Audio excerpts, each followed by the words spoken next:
What is up, guys? Michael Spivades here, coming to you with another product review. Today's review slash initial setup, whatever you want to call this, is on the Kangertech JUPPI kit. It is a very small kit, about the size of the knee box, maybe a little bit. It's a little bit thinner, but yeah, it is a very nice kit. So I'm not going to string this video out. Let's just get into this thing, get it taken apart, show you the pros and cons to it, and kind of a little bit of the basic features. Now this particular one, this is in stainless steel. The finish and quality is really nice. It wasn't cheaped out at all. It feels nice and heavy in your hand. So let's get into the tank first. We'll get this thing breaking apart. Now this does take the Kangertech JUPPI coil. Specific coil for this. Let me show you a little something cool about this. The way they designed this thing. The juice flow comes from this long big side of cotton right here that's fully exposed to soak up all through this coil. And then a little one on the other side just to kind of finalize this coil. This is a notch coil in this thing. If you're familiar at all with the theorem from Wismec, it is a similar coil to Wismec's notch coil.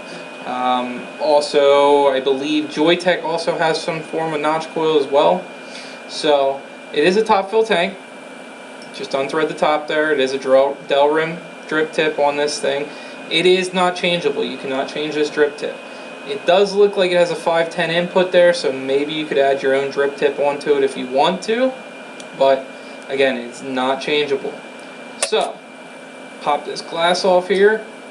This coil, originally I thought maybe it was rebuildable just the way it was designed. You could expose all this cotton with a long slot. I don't believe it is. I'm not going to pull this thing apart and find out because I don't have any spare coils here right now. But this is a 0.2 ohm coil in this. We'll unthread this here. You can see the base and the threads for the coil. So, it is, to me it looks like the base for the drip box coils, I believe. But yeah, anyway, we'll close this up. Now, I wanted to show you a con to this tank that I found so far. And again, this is pre-me vaping on this. I know nothing about this kit. I opened the box, read a little bit of the directions, read a little bit of the information, did some studies online on it. So I give you quality information on it. So, one thing I did notice I do not like. Doesn't mean that everybody's going to be the same feeling on it, but I do not like it. You cannot adjust the airflow.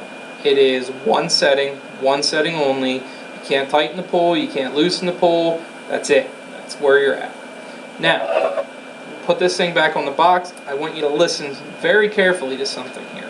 This is another subjective con. To me, it could be a con to me. I like perfection. Some people, it might not even matter to. You know, it's going to be the overall quality of this thing. But I want you to listen to this when I thread it back on.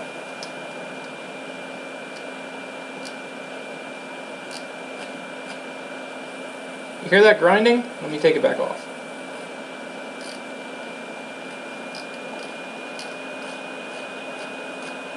There you go.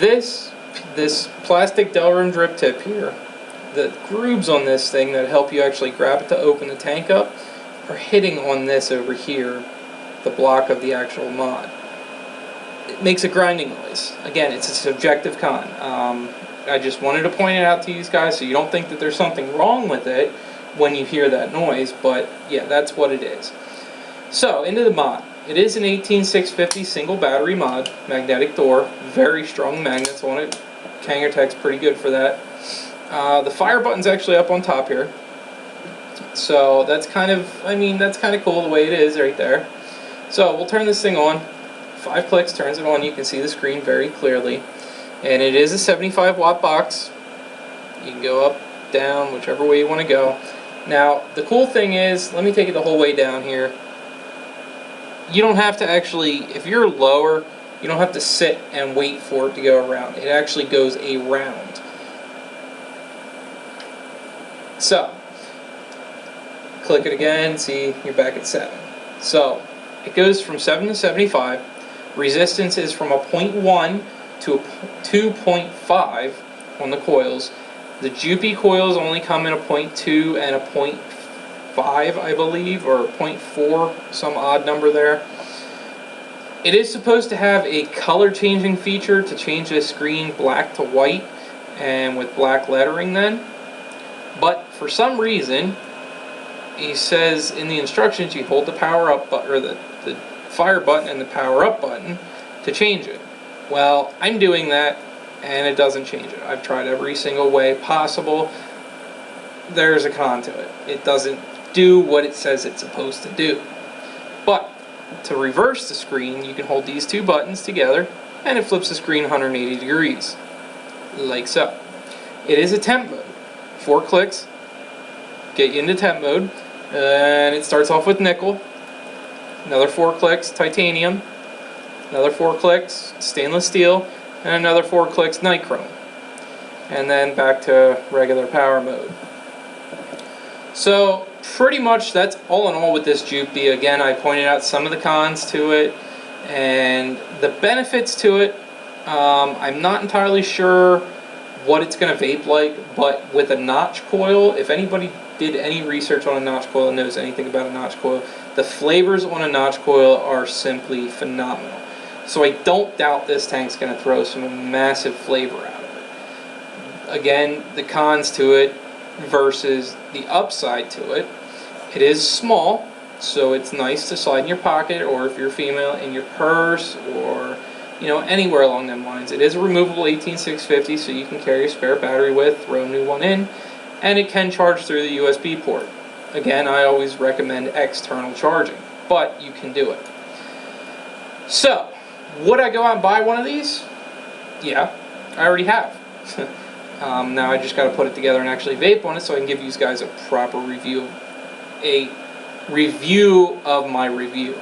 I like vaping on a product for a couple weeks, come back in one of my other videos and say, hey, recap of this product, this was amazing, or this was no good, or I want to be honest with these guys. So, I'm going to take mine, I'm going to vape on it in a couple weeks, and stay tuned to one of my other videos. I'll throw it in the beginning of another one of my videos of what my impression really is on this.